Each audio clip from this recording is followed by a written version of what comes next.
આજે મારે પ્રાચીને જો આ 50,000 રૂપિયા રોકડા છે એનો આખી થોકડી દઈ દેવી છે મારે તને. જો તારે વાપરવા હોય ને તો તારે હું તને જે પ્રશ્ન પૂછું ને એનો જવાબ દેવો પડશે. રેડી? હા રેડી, હાલો પ્રશ્ન પૂછો. અને જો જવાબ ન આવડે તો તારે મને આવી 50,000 રૂપિયાની થોકડી દેવી પડશે. હા રેડી, ડન, હાલો. હા તો રેડી, હાલો. જો આ થપ્પી અહીંયા મૂકી દઉં છું અને પ્રશ્ન એવો છે, અને તમે પણ સાંભળજો મિત્રો. પ્રશ્ન એવો છે કે એક બકરીને 2 બચ્ચા હોય તો 20 બકરીને કેટલા બચ્ચા હોય? આનો જવાબ ફટાફટ કે હાલ. એક બકરીને 2 બચ્ચા હોય તો 20 બકરીને કેટલા બચ્ચા હોય? આનો જવાબ ફટાફટ કે હાલ. હાલ જો આ 50,000 રૂપિયાનો સવાલ. 40 બચ્ચા થાય? ના, જો આ જવાબ તારો ખોટો છે અને ખોટો જવાબ આપ્યો ને, હવે બીજો ચાન્સ નહીં આપું હું. બીજો ચાન્સ આપીશ જ નહીં, યાદ રાખજે. મિત્રો તમારે કોમેન્ટ કરવાની છે. એક બકરીને 2 બચ્ચા હોય તો 20 બકરીને કેટલા બચ્ચા હોય? આનો ફટાફટ જવાબ આપો. જેને જવાબ આવડી જાય, સાચામાં સાચો જવાબ હશે, એને આપણે આ 50,000 રૂપિયાનો થપ્પો દઈ દેવો છે. 19 દુ કેટલા થાય? એમ નો હોય, તું ગમે એવી ગણતરી કર. એમ નો એક બકરી ગણી લીધી છે એટલે હવે તમે 20 કીધું, એમાંથી મારે એક બકરી કાઢી નાખવાની. એમ નહીં, મેં તને પ્રશ્ન હું પૂછ્યો. એક બકરીને 2 બચ્ચા છે તો 20 બકરીને કેટલા બચ્ચા હોય? એટલે મારે 20 ની ગણતરી કરવાની કે 19 ની ગણતરી? ઈ મને નથી ખબર. ઈ તો વાત છે. ઈ તારે જવાબ દેવાનો છે. મારે જવાબ દેવાનો છે, પણ મારે 19 ની ગણતરી કરીને કરવાની હોય તો 19 દુ. હા તો મને શું ખબર 19 દુ? તું કર ને. કેમ કે બે કાં તો એ એટલા થાય, કાં તો 20 દુ 40 થાય, બે માંથી એક થાય. હા પણ તો જવાબ દે. તમે એકે વસ્તુના જવાબ દેતા ને તમારે મને પૈસા દેવાની નિયત જ નથી તમારી. નિયતની વાત નથી, તારે જવાબ દેવો પડે. જવાબ દે તો આ પૈસા મેં જો અહીંયા. હું સાચો જવાબ આપીશ ને તોય તમે મને એમ જ કહેશો, ના આ આમ નહીં થાય, ના આ આમ નહીં થાય, ના આ આમ નહીં થાય. પણ મિત્રો, મારો જવાબ તમને ખબર છે ને, તમે બી જો સરખી રીતના ગણતરી કરો, સરખો તમારું મગજ દોડાવશો, સરખો તમારો તર્ક લગાડશો ને તો તમને પણ જવાબ આવડી જાય. પણ પ્રાચીએ જે જવાબ ચાલી આપ્યો એ જવાબ તો એકદમ ખોટો છે. એમાં કોઈ માથું મારવા જેવું જ નથી. કેમ માથું મારવા જેવું નથી? પણ જવાબ હરખો દે ને તો. ડબલ કરવાના હોય એટલે થઈ જાય. એમ થોડીક ડબલ કરવાના હોય. એવા જવાબ હોય ગમે એવા તો આ 50,000 રૂપિયા રોકડા થોડોક દઉં હું કઈ? રોકડા તમારે દેવા જ નથી ને મને. ઈ જ તો વાત છે. એટલે તો તમે આવા અડાવડા મન ફાવે એવા સવાલ પૂછો. પણ તું જવાબ તો સરખો દે. એક બકરીને 2 બચ્ચા હોય તો 20 બકરીને કેટલા બચ્ચા હોય? હાલ થોડીક તો ગણતરી કર. હમણાં આવડે તારું મગજ લગાડ. તારી 40 નથી કહું છું તો 42. નહીં, ખોટો જવાબ. તો 50. નહીં, એવા નો હોય જવાબ. ગમે એવા મન ફાવે એવા જવાબ દે. જવાબ નીકળશે ને તો 30. નહીં, એવા જવાબ ન હોય. આ પ્રાચી મન ફાવે એવા જવાબ આપે છે મિત્રો, એટલે એનો મતલબ ઈ થાય કે ભાઈઓનું મગજ છે ને ઓછું કામ કરે છે. ઈ ફાઇનલ થઈ ગયું. આ બાબતે તમે કોમેન્ટ કરો. ભાઈઓનું ઓછું કામ કરે છે એટલે જેટલી લેડીઝ હોય ને ફટાફટ જવાબ આપજો. અને જેન્ટ્સ ને છે ને આજે આપણે બતાડીએ કે મગજ કેટલા લેડીઝ ને એમને ઘર નથી ચાલતું. લેડીઝ ના મગજ ઓછા હોય. ઈ ગમે એવું, પણ આનો જવાબ દે ને. તું આવી ખોટી વાત કર. મોટી વાતની વાત જ નથી. તમે અચાનક આવા ઊભા થઈને સવાલ પૂછો એમ નો હાલે ને. હા તો કાઈ વાંધો નહીં. તો આ 50,000 રૂપિયા જો લઈ લઉં છું. લઈ લો. અને આ જો મારા ખીચામાં નાખી દીધા છે. એટલે હવે આમાં તારો હક કોઈ બનતો નથી ને હવે તારે મને બીજા 50,000 રૂપિયા દેવા પડશે મિત્રો. અને તમને જો કોમેન્ટ આવડતે તો કોમેન્ટ કરો ફટાફટ. એક બકરીને 2 બચ્ચા તો 20 બકરીને કેટલા બચ્ચા? ધવલ, આજે આપણે બપોરે જમવામાં બર્ગર મંગાવીએ તો? બપોરે થોડીક બર્ગર કઈ ખવાય? આવી કા વાત કરત તું? જમવામાં કઈ એમને કેમ ન ખવાય? બપોરે ઓમે બર્ગર હોય જ નહીં. બપોરે શાક રોટલી કે દાળ ભાત છે કે એવી કઈક આઈટમ જ હોવી જોઈએ. બર્ગર ને એવી વસ્તુ ઊભી રહે. બર્ગર ને સેન્ડવિચ, પીઝા એ બધું સાંજની આઈટમ છે. સાંજની આઈટમમાં તમને તો ભાવતું જ નથી એટલે બપોરના જ મારે તો આજે ઈચ્છા થઈ છે ખાવાની. અને બપોરે એકનું એક શાક થોડીક હોય. ક્યારેક તમે એમ કે મગ બનાવો ને, ક્યારેક કે ભાજી બનાવો ને, ક્યારેક કે રોટલા બનાવો ને, ક્યારેક કે આ બનાવો ને. પણ બપોરે હોય જ. બપોરે મિત્રો શાક રોટલી કે ઈ ટાઈપની આઈટમો જ ખાવાની મજા આવે. અને ઈ જ બધે ઘરે ખવાતું હોય. આપણે કઈક નવીન બનાવવાનું હોય, પાણીપુરી, કોક દીક દાબેલી, કોક દીક વડાપાઉં, તો ઈ સાંજે ખાવાનું હોય. એટલે ઈ બધું કઈ અત્યારે ન હોય બપોરે. તમને સાંજે ચાલે છે બધું, તો ક્યારેક બપોરે બી વસ્તુ ચલાવવી પડે. અને મને આજે ઈચ્છા થઈ છે તો આપણે તમારે ક્યારેક તો એમ કહો કે હા પ્રાચી આજે આપણે એ વસ્તુ મંગાવીને ખાઈ લઈએ. એમ નહીં, હજી તો તારી પાસે ટાઈમ છે. હજી તો 10:30 થયા છે. હજી રસોઈ બનાવવામાં કઈ વાર ન લાગે. પણ રસોઈ બનાવવાની વાત નથી. મને ભૂખ જ આજે બહાર ખાવાની લાગી છે કે મારે આજે કઈ ચટપટું બર્ગર ને પિઝા ને. ભાઈ એમ નહીં, બપોરે કોણ ખાય ખબર છે? ફોરેન ની અંદર સિસ્ટમ એવી હોય કે બપોરે છે ને 12 વાગે ને 1 વાગે ને બપોરના હવારના ઉઠીને તમને મજા આવે ત્યારે સેન્ડવિચ ખાવ, મજા આવે ત્યારે હોટડોગ ખાવ, મજા આવે ત્યારે પીઝા ખાવ, બર્ગર. આ ફોરેન ની સિસ્ટમ છે. તું ફોરેનર ની વાત જ નથી. આપણે ભલે ને ઇન્ડિયામાં રહેતા હોય, ફોરેનરની વાત નથી, આ તો ભૂખની વાત છે ને ઈચ્છાની વાત છે ખાવાની. એમાં ફોરેનર ક્યાંથી વચ્ચે પણ આ તો તું એવું કરે છે કે તું ફોરેનર થઈ ગઈ ને હું દેશી થઈ ગયો. દેશી અને ફોરેનરની વાત નથી ધવલી. તમને એવું લાગે, તમારા વિચાર એવા છે કે હું વિદેશી ને તમે દેશી,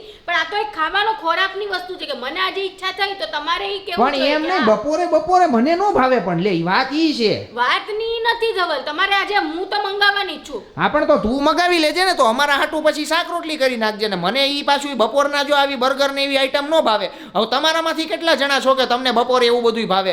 99% એવા લોકો છે જેને છે ને બપોરે આવી ભાવે જ ઘણા નહીં. 99 નહીં, 99 માંથી 90% લોકો એવા છે કે જે ઓનલાઈન ઘણીવાર મંગાવતા હોય કે બહાર ખાવા જતા હોય, કેમ કે જેને ચટપટું ખાવાનું શોખ હોય ને. ધવલને તો નથી, કેમ કે તો પ્યોર દેશી માણસ છે અને મને થોડુંક ચટપટું ગમે ત્યારે ખાવાનું મન થાય. મને કોઈ કેમ કે હા એમ નહીં, બપોરે નો કોઈને મન થતું હોય. બધાને થાય બપોરે મન. તમે બહાર ગયા હોય તો તમે બહાર જઈને શાક રોટલી ખાઓ. પણ ઘણીવાર આપણે શાક રોટલી નથી ખાતા બહાર જાય તો. ઘણીવાર ક્યારેક ખાતા હોય એમ, પણ બાકી તો આપણે મોસ્ટલી સેન્ડવિચ ને પીઝા ને બર્ગર ને એવું જ ખાતા હોય. ભાઈ ઈ બધી વાત બરોબર છે મિત્રો, પણ હવે આમાં કઈ લાઈન લેવી? બપોરે ઘરવાળીને બર્ગર ખાવાનું મન થયું છે અને આપણને બર્ગર હાલે નહીં, એટલે હવે આમાં હું લાઈન લેવી નહીં નથી સમજાતું. તો એક કામ કર, તું તારું બર્ગર મગાવ અને અમારું પછી કે ગુજરાતી ઘરે બનાવી નાખ. હા તો ઈ નહીં ચાલે, પણ તમે ગુજરાતી એવું હોય ને તો તમે ઓનલાઈન મંગાવી લ્યો. આજે રોટલી અને શાક કાં તો તમે જે થાળી મળતી હોય ને ત્યાં જમી આવો. હું ઓનલાઈન બર્ગર મંગાવીને મને મજા આવે, ગાર્લિક બ્રેડ મંગાવીને ખાઈ લઉં બેઠી. બપોરે તને આવા મન થાય તારું અરે પેટ મને છે આજે કે તો શું જે છે? પેટની વાત નથી, જે મજા આવે ને બપોરે, કેમ કે ગરમીનો માહોલ છે ને એટલે બહારનું ખાવાનું તો બહુ જ મજા આવે, ચટપટું જ ભાવે તમને. ઈ વાત બરોબર છે, પણ હવે આ બપોરે જેને બર્ગર ખાવું હોય હવે એમાં કઈ લાઈન લેવી? આમાં તો વિદેશી ને દેશી એના જેવો માહોલ થઈ ગયો છે. આમાં તમે કયો જી ને કે તમારી ઘરવાળી કોઈ દી બપોરે આવું કઈ મગાવે છે કે નથી મગાવતી? કારણ કે મોસ્ટ ઓફ ઘરમાં હે ને મારા હિસાબે તો કોઈને નો ભાવતું હોય. નો ભાવતું એની વાત નથી. આમાં વિડીયોને તમે સૌથી પહેલા તો છે ને લાઈક અને શેર કરી દો અને મને કોમેન્ટ કરીને કહેજો કે જો તમે હસબન્ડ હોય તો તમે એમ કહેજો કે વાઈફ ખાઈ જાય કે નહીં, તમે વાઈફ હોય તો એમ કહેજો કે હસબન્ડ તમારા શું ખાઈ જાય. કેમ કે મારે તો દેશી, હું વિદેશી છું ને ધવલ એકદમ પ્યોર દેશી માણસ છે, એટલે વિડીયોને જલ્દી તમારા હસબન્ડ અને વાઈફ સાથે શેર કરીને કોમેન્ટ કરીને કહી દો મને. મિત્રો આજે હું જમવામાં બનાવવાની છું થેપલા, ઈ પણ સાંજના જમવામાં થેપલા અને સાથે છે દહીં. પણ એની અંદર હું જે વસ્તુ એડ કરવાની છું ને એ તમારે જોઈને છે ને આંખો પોળી થઈ જશે. એ વસ્તુ છે ધાણા ભાજી, અને ધાણા ભાજી તમે જોવો ખાલી કેટલી ક્વોન્ટિટી અમારે 3 જણ માટે છે. ખાલી હું, પપ્પા અને ધવલ, અમે 3 જણા માટે આટલી કોથમરી હું નાખવાની છું. અને સાથે આ મસાલો તમે જોઈ લો, આની અંદર આપણા જે ઘરનો મસાલો એ ધાણા જીરું, હળદર, મીઠું, મરચું, ચટણી બધું જ આની અંદર આવી ગયું. હવે કોથમરી નાખી છે ને લસણ આજે મેં એકદમ ઓછું નાખ્યું છે, કેમ કે ગરમી છે એટલે મેં લસણ ખાવાનું સાવ જ ઓછું કરી નાખ્યું. મિત્રો અમારે શું છે, થેપલા જ્યારે બને ને તો આની પેલા પ્રાચીએ જ્યારે થેપલા બનાવ્યા હતા ને તો ત્યારે એ 3 જણાના થેપલાની અંદર આટલું લસણ નાખ્યું હતું. આજે 3 જણાના થેપલાની અંદર કોથમરી એટલે કે ધાણા ભાજી જે કહે ને એની તમે ક્વોન્ટિટી જોવ ને તો આટલી ધાણા ભાજી તો કદાચ કોક 10 કે 12 જણાના થેપલા બનાવે ને એટલા નાખતા હશે. પણ ત્યારે ઠંડી હતી એટલે લસણ ખાવાની મજા આવે, અને અત્યારે કોથમરીની સીઝન છે, કોથમરી ઘરની આવે છે એટલે કોથમરી વધારે નાખવાની. યસ, એટલે આ કોથમરી અમારે મામાના ઘરની છે, મામાની વાડીએથી આવેલી છે. અને તમે જોવ એમ જો થેપલાનો લોટની અંદર અત્યારે કોથમરીનો ઢગલો કર્યો છે પ્રાચીએ.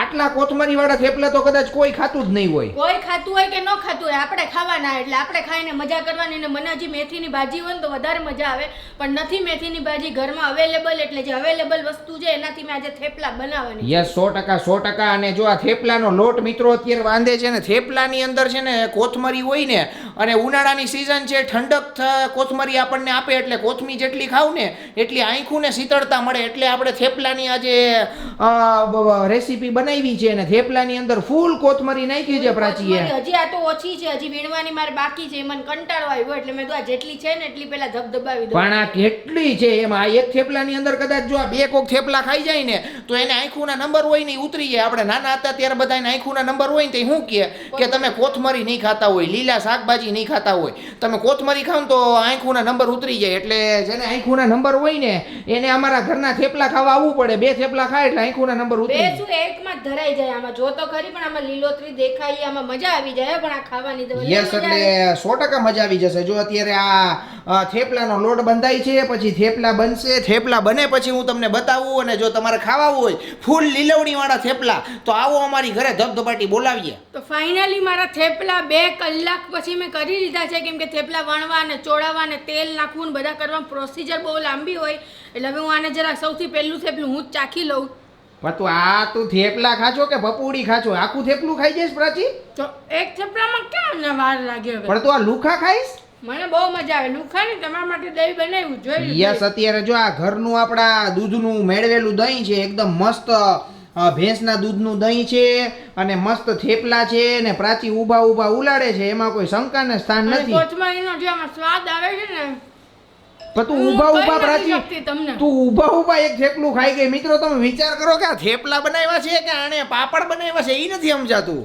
થેપલા જેટલા પતલા હોય ને એટલા ખાવાની મજા આવે, આમ ગળધા જેવા ખાવાની ન મજા આવે. હા તે કાંઈ વાંધો નહીં, તમ તારે જો ઊભા ઊભા પ્રાચી કદાચ 2 થેપલા તો ઉલાડી ગયા એવું લાગે છે. થેપલા, દહીં, પછી આમાં લીલી ચટણી, મરચા, એવું બધું જ છે અને મસ્ત એન્જોય કરીએ છીએ. તમારે ખાવા હોય તો આવો, ધબધબાટી બોલાવીએ. બાકી તમે જો ઘરે થેપલા બનાવતા હોય તો એમાં લસણ વધારે નાખો કે ધાણા ભાજી વધારે નાખો, એ કોમેન્ટ કરવાનું ભૂલતા નહીં.